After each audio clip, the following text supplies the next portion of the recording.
There's a phenomenon happening that nobody warned you about when you were grinding through college and early career jobs. You finally break into six figures, the milestone you've been chasing for years, the income level that was supposed to solve your financial problems and make everything easier. You're making $100,000, $120,000, maybe even $150,000 a year, more money than you ever thought you'd earn. And somehow, impossibly, you feel broker than when you were making $60,000. The math should work. You're earning almost double what you made a few years ago. Your expenses didn't double, yet your checking account looks the same. Your savings aren't growing the way they should. You're still living paycheck to paycheck, just at a higher income bracket. The raise that was supposed to change everything changed nothing except your tax bracket. Welcome to the six-figure income trap, where money mysteriously stops working the moment you cross into what society considers high-earning territory. This isn't about bad budgeting or lack of discipline. This is about systemic forces that activate the moment you hit six figures and start extracting that increased income faster than you can deploy it. The economy has designed specific mechanisms to capture high earners and prevent them from converting income into actual wealth. Understanding these extraction mechanisms explains why doctors, lawyers, engineers, and other professionals making substantial salaries often have similar net worth to people earning half as much.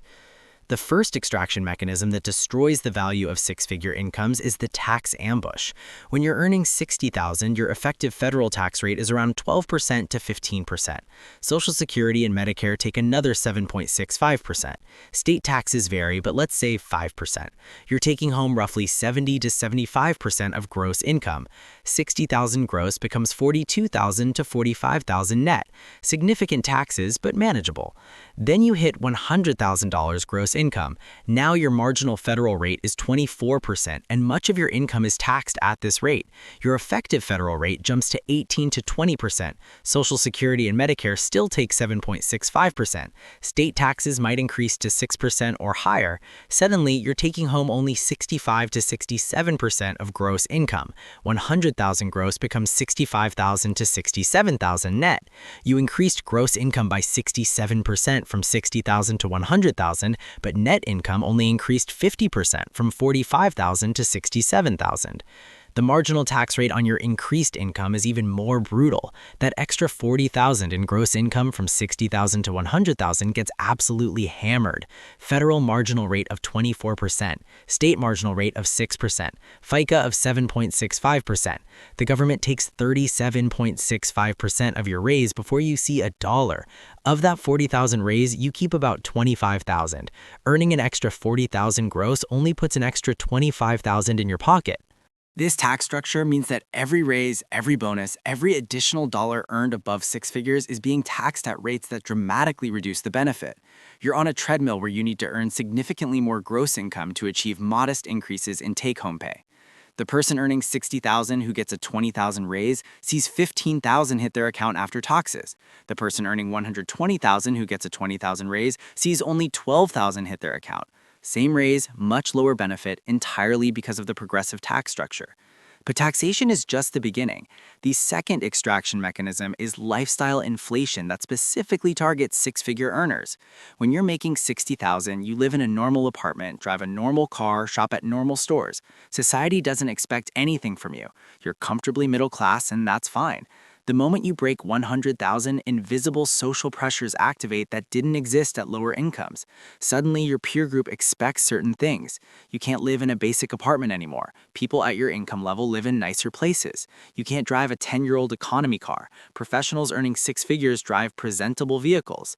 You can't shop exclusively at discount stores or use coupons aggressively. That's for people who need to worry about money, and you make six figures. The social pressure to upgrade your lifestyle becomes intense and constant. Your salary increases 50% and your housing costs increase 50% to match. Your car payment doubles. Your wardrobe budget triples because you need professional clothes that signal success. Your dining budget explodes because you're eating at nicer restaurants with higher earning friends and colleagues. Your vacation budget increases because you're going to better destinations and staying in nicer accommodations. Every category of spending inflates to consume the increased income. The insidious part is this happens unconsciously. You're not deliberately inflating lifestyle. It happens gradually through 1,000 small decisions that feel reasonable in isolation. You deserve a nicer place after getting promoted. It makes sense to drive something more reliable now that you can afford it. Of course, you should dress well for your professional role.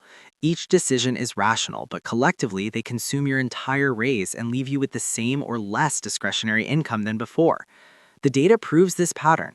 Studies show that people earning $100,000 to $150,000 save approximately the same percentage of income as people earning $60,000 to $80,000, about 5 to 8% of gross income on average. The six-figure earners aren't saving more money despite earning dramatically more. They're just spending more while saving the same percentage. A person making $60,000 who saves 6% puts away $3,600 annually. A person making $120,000 who saves 6% puts away $7,200 annually. Double the savings in absolute terms, but same savings rate, which means their lifestyle consumed the entire income increase. The third extraction mechanism specifically targeting six-figure earners is the luxury goods trap. Industries have identified 100,000 as the income level where consumers can be sold premium versions of everything. Marketing targets this demographic relentlessly with messages that premium products are worth the upgrade now that you can afford them. Regular versions are for regular people. You're not regular anymore. You deserve premium. Coffee becomes artisanal, $12 pour-overs instead of $2 drip. Groceries come from Whole Foods instead of Safeway. Clothes come from department stores or boutiques instead of Target. Electronics are top of the line instead of mid-range. Furniture is designer instead of IKEA. Services are premium instead of standard. Everything gets upgraded to the expensive version because you can afford it now. The price difference between standard and premium versions of products is often 100% to 300% while providing marginal actual benefit. Premium coffee tastes slightly better than standard coffee but costs 600% more. Designer furniture is slightly nicer than standard furniture but costs 300% more. Luxury cars have slightly better features than economy cars but cost 200 to 300% more. The premium paid vastly exceeds the value received, but six-figure earners are targeted specifically with messaging that these premiums are justified and expected. A household earning $60,000 spends maybe $600 monthly on groceries buying store brands and sales.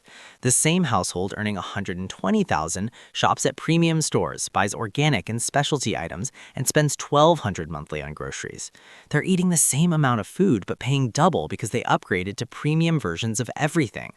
Multiply this across every spending category and the entire income increase vanishes into premium versions of the same lifestyle. The fourth extraction mechanism is geographic sorting, where six-figure earners cluster in expensive areas. Jobs paying $100,000 plus are concentrated in high-cost metros. Tech jobs in San Francisco and Seattle, finance jobs in New York, professional services in major metros. You can earn $120,000 in these cities, but housing costs consume so much income that net discretionary spending is similar to earning $70,000 in a lower-cost area. A one-bedroom apartment in San Francisco averages $3,500 to $4,000 monthly. That's $42,000 to $48,000 annually just for basic housing.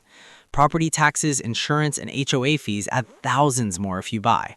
A person earning $120,000 in San Francisco pays roughly $40,000 in federal, state, and local taxes, another $45,000 on housing, and has $35,000 remaining for all other expenses.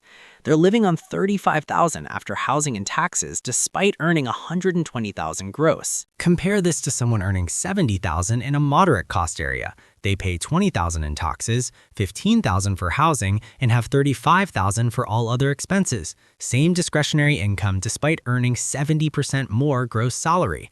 The six-figure earner traded higher income for higher cost of living and ended up in the identical financial position. Geographic sorting creates clusters of high earners in expensive areas who all feel broke despite six-figure incomes because housing costs consumed the premium they earn for living there. The premium for working in expensive metros almost exactly matches the cost premium of living there, leaving net discretionary income unchanged. You're earning more and spending more with zero net improvement in financial position. The fifth extraction mechanism is credential inflation that forces six-figure earners into expensive education and professional development. To earn six figures, most people need advanced degrees or specialized training. Law school, medical school, business school, engineering degrees, these credentials cost hundreds of thousands of dollars. The debt service on this education consumes a significant portion of six-figure income for years or decades.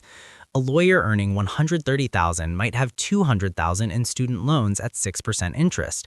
That's $1,200 monthly or $14,400 annually in loan payments. A doctor earning $180,000 might have $350,000 in loans at 7%. That's $2,500 monthly or $30,000 annually. Their six-figure incomes are being extracted by educational debt before they can deploy the income toward wealth building. Professional certifications, continuing education, bar fees, medical board fees, professional liability insurance, these costs didn't exist at lower income levels but become mandatory at six figures. A lawyer might pay $3,000 to $5,000 annually for bar fees, insurance, and continuing education. A doctor pays $10,000 to $20,000 for malpractice insurance and professional requirements. These are costs of maintaining the credential that enables the six-figure income, but they extract a percentage of that income before it can be saved or invested. The sixth extraction mechanism is stealth wealth status signaling through expensive hobbies and consumption. Six-figure earners face pressure to adopt expensive hobbies that signal their professional class position. Golf memberships, skiing trips, wine collecting, exotic travel, boutique fitness classes, these activities didn't appeal or weren't accessible at $60,000 but become expected at $120,000. A golf club membership costs $5,000 to $15,000 annually depending on the club. Ski trips cost $3,000 to $5,000 for a family, including lift tickets, rentals, lodging, and travel. Wine consumption at nice restaurants adds hundreds monthly. Boutique fitness classes cost $200 to $300 monthly instead of $60 for a basic gym. These lifestyle choices are framed as hobbies and leisure, but function as class signaling mechanisms that extract thousands or tens of thousands annually from six-figure earners. The seventh and perhaps most damaging extraction mechanism is the collapse of free time that forces six-figure earners to buy services instead of providing labor. Jobs paying $100,000 plus typically demand 50, 60, or 70-hour work weeks. You're exhausted constantly. You have no time or energy for household tasks that save money. Everything gets outsourced. Meal prep becomes expensive takeout and delivery because you're too tired to cook. Housekeeping becomes a paid service because you work too much to clean. Yard work, home repairs, car maintenance, everything gets hired out because time is scarce. A household earning $60,000 with time can save $15,000 annually by cooking at home, doing their own cleaning, handling basic maintenance, and shopping strategically. The household earning $120,000 with no time spends an extra $15,000 annually on services that substitute for their absent labor. The increase in gross income from $60,000 to $120,000 is $60,000. After taxes, you net about $38,000 of that increase. Lifestyle inflation consumes $15,000. Premium products extract $10,000. Location costs take $8,000. Professional expenses take $3,000. Service substitution costs another $5,000. The entire raise has been extracted by various mechanisms before a dollar gets saved or invested. This explains why six-figure earners feel broke. Their net discretionary income after all these extraction mechanisms is similar to what it was at lower income levels. They upgraded their lifestyle to match income, which consumed the increase. They're eating better food, living in nicer places, driving better cars, enjoying better services. But they're not building wealth faster than they were at $60,000 because the increased income is being consumed by increased expenses that correlate with the higher income. The psychological damage from this realization is profound. You achieved the income level that was supposed to provide financial security. You're making triple what your parents made. You're in the top 20% of earners nationally, and you still feel financially stressed. You still live paycheck to paycheck at a higher bracket. The promised financial security from high income never materialized because every mechanism in the economy activated to extract that income. Breaking free from this trap requires rejecting the lifestyle inflation that correlates with income. The person earning $120,000 who lives like they make $70,000 can save $50,000 annually after taxes. That $50,000 invested over 20 years becomes $2.3 million at 8% returns. They build substantial wealth by refusing to inflate lifestyle despite income growth. But living like you make $70,000 while earning $120,000 requires immense psychological discipline. Your peers live in nice places, drive nice cars, eat at nice restaurants. You're the weird one living in a normal apartment, driving a paid-off car, or cooking at home. Social pressure to conform to your income class is intense. Most people can't resist it. They inflate lifestyle to match peers and income and end up with nothing saved despite high earnings. The other escape is geographic arbitrage. Earn six figures in an expensive market for a few years while living extremely frugally, save aggressively, then move to a lower cost area where you can earn $80,000 to $90,000 but live on half that amount because housing costs 50% less. You took the income premium from the expensive market, saved it, and relocated to deploy it in a cheaper market where it goes further. This strategy requires mobility and willingness to leave expensive metros where jobs and social networks exist. Most people won't do it. They're anchored to expensive locations by jobs, family, friends, and lifestyle. So they stay in expensive areas earning six figures while spending six figures and building minimal wealth. The fundamental issue is that money stops working efficiently above $100,000 because extraction mechanisms specifically target this income level. Below $100,000, you're mostly left alone. Above $100,000, you're seen as having disposable income that industries compete to capture.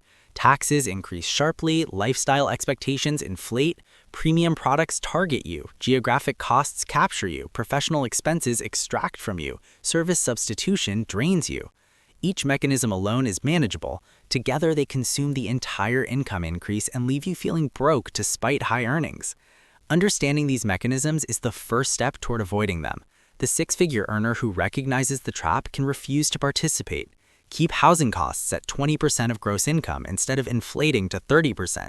Drive paid-off cars instead of upgrading to luxury vehicles. Skip premium products when standard versions work fine. Resist geographic sorting by choosing lower-cost areas. Minimize professional expenses where possible. Preserve free time to avoid service substitution costs. This requires living differently than peer groups expect, but it's the only way to convert six-figure income into actual wealth, instead of watching it evaporate through 1,000 extraction points designed to separate high earners from their money. Money stops working after $100,000 because the economy is designed to extract from six-figure earners. Refusing to participate in that extraction is how you beat the trap and actually build wealth, despite every force pulling you toward consumption instead of accumulation.